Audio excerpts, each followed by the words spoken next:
হাড় সমেত চিকেন নিয়েছি, এগুলোকে একদম ছোট ছোট টুকরো করে কেটে নিয়েছি। এতে নুন, হলুদ, আদা বাটা, রসুন বাটা, কাঁচা লঙ্কা আধ বাটা করে নিয়েছি, জিরে ধনের গুঁড়ো 1 চামচ।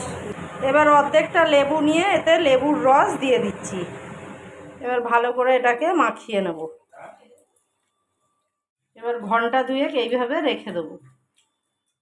4 ঘন্টা ম্যারিনেট করে রাখা চিকেনটার মধ্যে কুচনো পেঁয়াজ দিয়ে দিলাম, কুচনো কাঁচা লঙ্কা দিয়ে দিলাম, নুন দিলাম অল্প করে, হলুদ দিলাম, 2 চামচ চালের গুঁড়ি দিলাম, 4 চামচ বেসন দিলাম,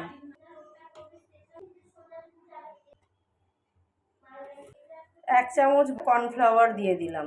এবার ভালো করে চিকেনটাকে পেঁয়াজ দিয়ে সমস্ত কিছু দিয়ে মেখে নেব।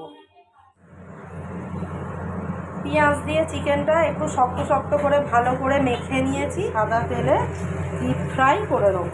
1 পিঠ হালকা ভাজা হয়েছে, উল্টে দিয়েছি। অপর পিঠটাও এরকম হালকা করে ভেজে নিয়ে আগে, তারপর উল্টে পাল্টে লাল করে ভেজে তুলে নেব।